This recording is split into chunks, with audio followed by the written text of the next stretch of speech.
Assalamualaikum warahmatullahi wabarakatuh. Baiklah adik-adik sekalian, kembali lagi bersama saya. Semoga seperti yang saya katakan sebelumnya tidak bosan dengan penjelasan saya. Kali ini kita akan membahas tentang pertemuan keempat pada materi fisika sekolah. Di pertemuan keempat ini kita akan membahas tentang mata pelajaran fisika SMA yang telah dirangkum dalam satu silabus, di mana silabus itu akan kita jabarkan menjadi sebuah rencana pelaksanaan pembelajaran. Ini sudah saya jelaskan di dua pertemuan sebelumnya. Untuk pertemuan kali ini saya akan membahas tentang kompetensi inti capaian pembelajaran. Kompetensi inti ini merupakan salah satu bagian dari RPP, yaitu Rencana Pelaksanaan Pembelajaran. Untuk kompetensi inti ini, yang pertama itu sebelum kita masuk ke dalam kompetensi inti ada namanya identitas satuan pembelajaran. Jadi identitas satuan pembelajaran itu contohnya seperti ini. Ada nama sekolah, kelas, semester, mata pelajarannya apa, alokasi waktu, proses pelaksanaan pembelajarannya seperti apa. Inilah isi dari RPP itu. Yang pertama adalah poin bagian A-nya tentang identitas satuan pembelajaran. Ini wajib dan ini tidak sekedar kita menuliskan karena sudah diatur dalam peraturan kementerian. Ingat, kita selalu memiliki dasar yuridis dalam melakukan suatu pembelajaran. Yang berikutnya yaitu tentang kompetensi inti. Kompetensi inti itu adalah capaian paling terumum menjadi fondasi dari RPP. Untuk poin kedua ini atau bagian B ini kita menuliskan kompetensi inti. KI 1.1 itu artinya kompetensi inti yang pertama, menghayati dan mengamalkan ajaran agama yang dianutnya. Yang kedua, kompetensi inti yang kedua yaitu menghayati dan mengamalkan perilaku jujur, disiplin, santun, dan seterusnya. Kompetensi yang ketiga itu memahami, menerapkan, dan menganalisis pengetahuan faktual, konseptual, dan seterusnya. Yang keempat, mengelola nalar dan menyaji dalam ranah konkret dan ranah abstrak, dan seterusnya. Oke, di sini saya tidak membacakannya ya karena terlalu banyak waktu. Tetapi adik-adik bisa membaca sendiri pada channel ini. Dan kompetensi ini merupakan tetapan kementerian. Jadi tetapan ini artinya sudah ada di dalam aspek cakupan silabus. Keseluruhan kompetensi inti ini merupakan salah satu sasaran pendidikan nasional yang menjadi tetapan kementerian, yaitu afektif, kognitif, dan psikomotorik dari segi sikap, pengetahuan, dan keterampilan dari peserta didik. Untuk kompetensi inti yang pertama ini beruang lingkup pada sisi afektif. Afektif itu biasa disimbolkan A. Jadi kalau ada yang mengatakan A itu berarti afektif. Yang kedua, masih pada ruang lingkup afektif, tetapi dia lebih kepada tindakan atau perilaku atau sikap jujur dari peserta didik yang menjadi capaian kompetensi lulusan pada standar nasional pendidikan. Untuk yang ketiga inilah yang membahas tentang kognitif, yaitu pengetahuan. Jadi karena di sini kita membahas tentang konsep fisika, berarti di sini peserta didik diharapkan memahami konsep fisika atau pengetahuan faktual, konseptual, prosedural, dan metakognitif berdasarkan rasa ingin tahu tentang ilmu pendidikan dan seterusnya. Jadi di sini berisi tentang pengetahuan atau biasa disebut kognitif dan disimbolkan C. Di yang keempat inilah kita akan membahas ke depannya tentang keterampilan, yaitu psikomotorik yang disimbolkan P. Jadi ingat, afektif itu A, kognitif itu C, dan psikomotorik itu P. Selanjutnya kita akan membahas tentang aspek capaian pembelajaran. Aspek capaian pembelajaran yang akan kita capai yaitu yang pertama afektif atau sikap, yang kedua pengetahuan, yang ketiga psikomotorik. Jadi ada sikap, pengetahuan, dan keterampilan. Oke, aspek capaian pembelajaran ini lebih lengkapnya diatur dalam satu taksonomi yang disebut taksonomi Bloom dan taksonomi Anderson.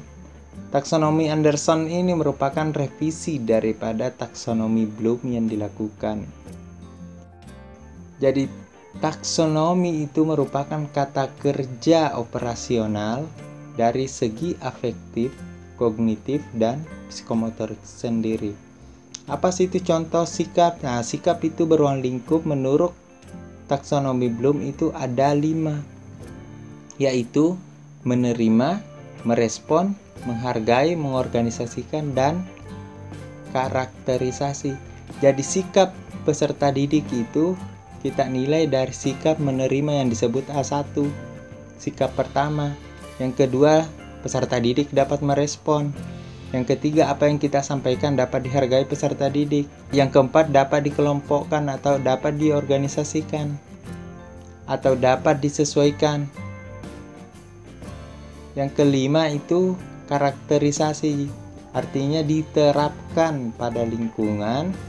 Apa yang dimaksud, apa ilmu pengetahuan yang masuk itu bisa diterapkan dalam satu bentuk sikap. Jadi di sini ilmu pengetahuan itu tidak hanya sekedar mengetahui, tapi dapat diterapkan dan dapat dikembangkan berupa sebuah keterampilan. Ini saling terhubung ketiga aspek capaian pembelajaran ini.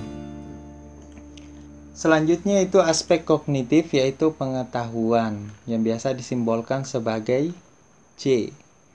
Nah, pengetahuan itu sendiri merupakan yang pertama memiliki 6 kriteria atau 6 aspek capaian pembelajaran, yaitu C1, C2, C3, C4, C5, dan C6.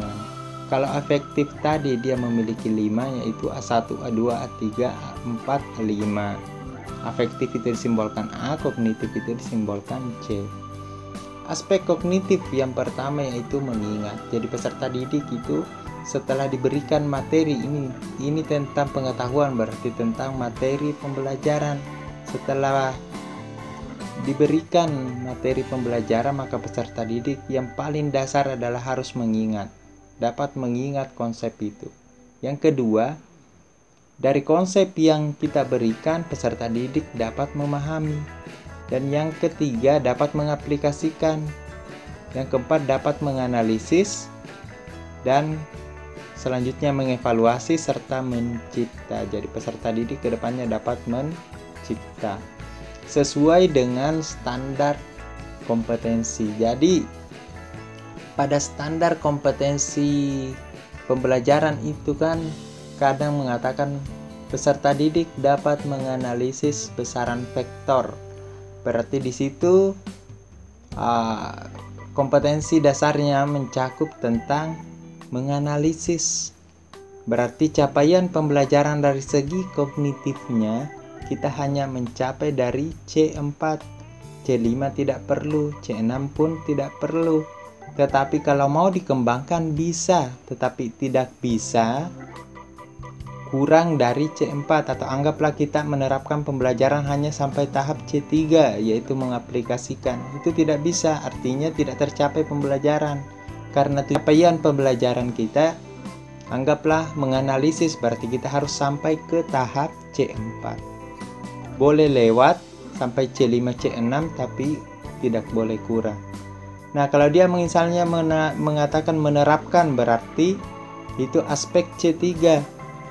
Nah, kata kerja dari keenam aspek pembelajaran ini diatur atau dijelaskan lebih lanjut dalam suatu taksonomi Anderson atau taksonomi Bloom.